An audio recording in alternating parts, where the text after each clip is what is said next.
Welcome back to JTAC Ranch, everyone. Ben here. Today we're going to be talking about zeroing the red dot on the pistol. Got a lot of people that come to classes, open gym here at the ranch, that will show up with a pistol and with a red dot on top, and I'll ask them, hey, is that zeroed? And they'll give you kind of a wishy-washy answer of, yeah, I think so, or good enough for government work, and it's just not going to cut the mustard. That is less than ideal, particularly if it's your carry pistol. You want that to be zeroed, tightly zeroed, for whatever distance you choose. Now, right now you will see about 3 different zeros out there: a 25-yard zero, a 15, and a 10. I like using a 10. You got to figure out what works best for you. It's just like a rifle zero. It doesn't really matter what yardage you zero at as long as you know your holds, your point of impact, okay? I like 10 yards because I can clearly see the target, and I'll be able to make adjustments accordingly because I can see. There's no magnification in this red dot, so I want to see. So up close, it's just going to give me a little bit better visuals on the zero. Additionally, I feel like 10 yards is a common distance that I engage targets at. So 10 yards, again, you pick whatever you want distance-wise. I like 10 yards. That's what we're going to show you here today.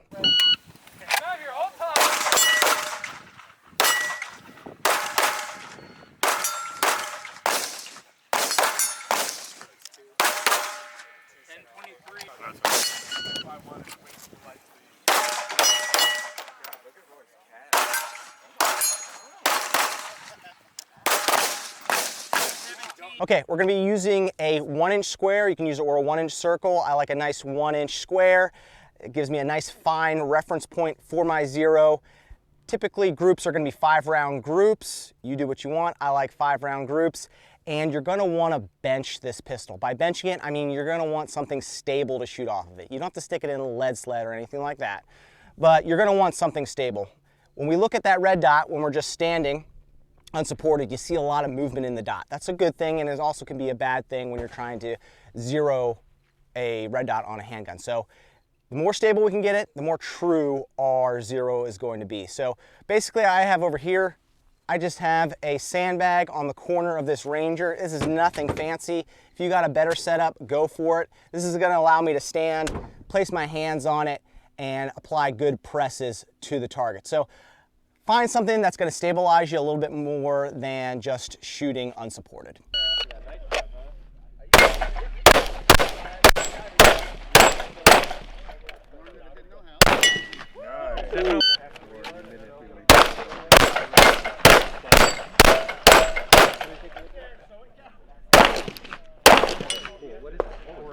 Some of you out there might say, hey, like I just slave my red dot to my iron sights on my pistol. I wouldn't use that as your zero. Now, if you want to use that as a starting point to save ammo, that's perfectly fine. But what I mean by that is you're going to take your dot, line it up with your iron sights through your window. That's going to save you some ammo, save you some time, particularly if you're putting a brand new dot on your handgun. But I wouldn't just slave your red dot to your irons and call it good. There's a lot of reasons for that. That's an entirely different video. Iron sights with the red dot, front, back, all sorts of positions for that. Iron sights, yes or no. Again, that's a whole nother video. Today we're just working on zeroing it. If you want to use a slave dot to the irons as a starting point, again, perfectly fine. Probably will save you a little bit of time. Today, I just have an SRO on top. I do not have irons on here, so I'm not going to slave anything. And we're going to zero this. This is a 2.5 MOA dot in here. So it is on the smaller side. They do make them a little smaller than that. And they are 1 MOA clicks in adjustment. What I mean by that, at 100 yards, 1 click moves 1 inch. When we're zeroing here, you can do the math on it and apply the correct amount of clicks. Or what I like to do is I just like to make conservative clicks and start to move my group down little by little, or left or right little by little. Let's get started. I got a target down there at 10 yards. Make sure you have some sort of tool on you. If you don't have a tool, typically you can use a piece of brass to make the adjustments. I just find like a little flathead screwdriver makes the adjustments a little bit better, a little easier, a little more tactile. But again, if you forget a tool, usually the back end of a piece of brass will help you make the adjustments just fine. Coming in. All right, then.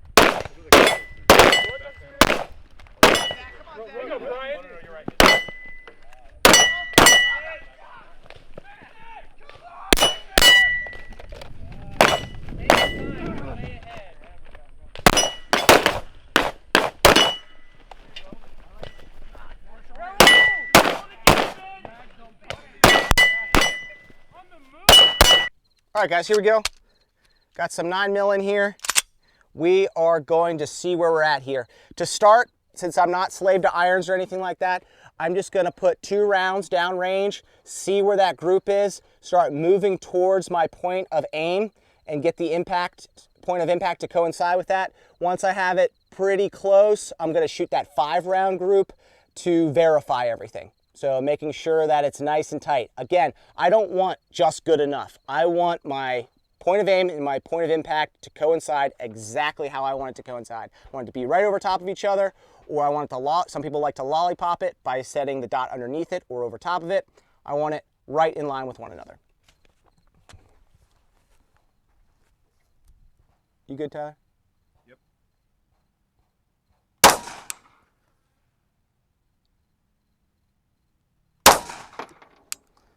Okay, let's take a look.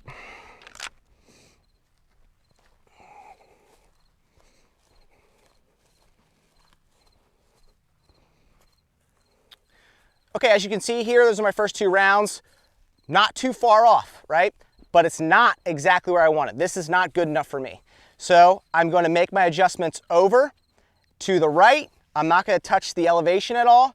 And then on this next iteration, I'm going to shoot a 5-round group. So I'm going to make my adjustment, shoot my 5-round group.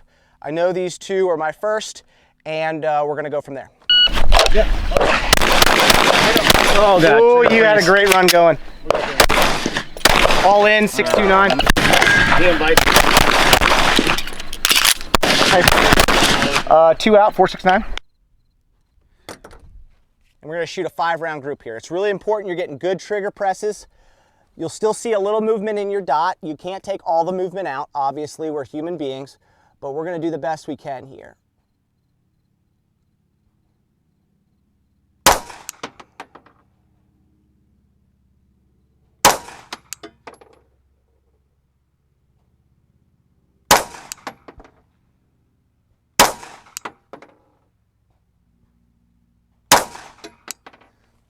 Okay, let's go take a look. I can tell you right now, the first 2, it was all me. I shanked them. I pulled them off to the right. The last 3, though, are right here, And honestly, with the amount of movement in my dot and the size of my dot, that's a pretty good 0 at 10 yards. I can tweak this a little bit, maybe bring it back left 1 click and down 1 click to tighten it up a little bit and see what we got. I'm gonna actually use this new square up here, and we're just gonna tune this a little bit. Good hit. Keep it down.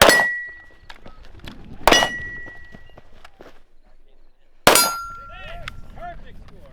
You're slow on that 3. There you go. There you go, Jason.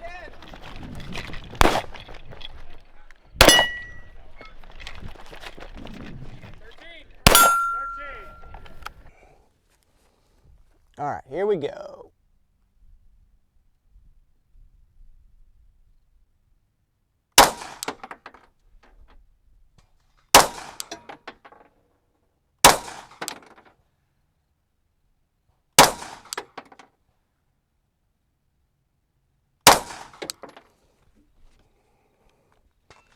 Let's check it out.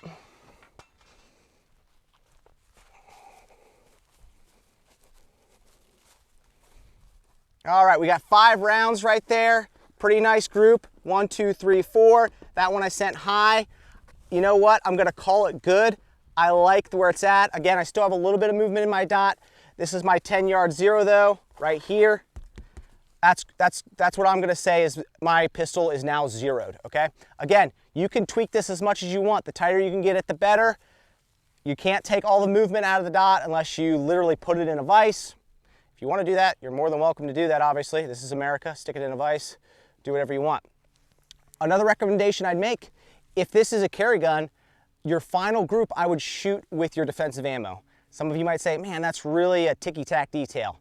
It is, but it's going to do 2 things. It's going to give you a really true 0 with the ammo you're carrying, and you're going to get to see a little bit of reliability with that ammo. I know it's not much, but again, if we have to use these guns to defend our lives or our loved ones, you want to know that, you want to have that confidence that everything's squared away. Rounds are gonna go exactly where you put that dot, and everything's gonna work as it should. So that's zeroing your red dot, your pistol red dot. Not real complex. Just know, yes, you have to zero these dots on these handguns. They don't come just from the factory ready to rock and roll, or you can't say, well, it's a close enough distance that zero doesn't really matter. There's still mechanical offset with these guns, so a dot over top of your bore.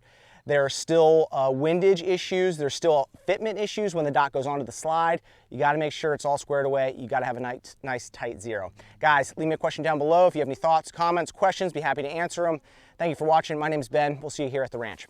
You need to consider staying in place until the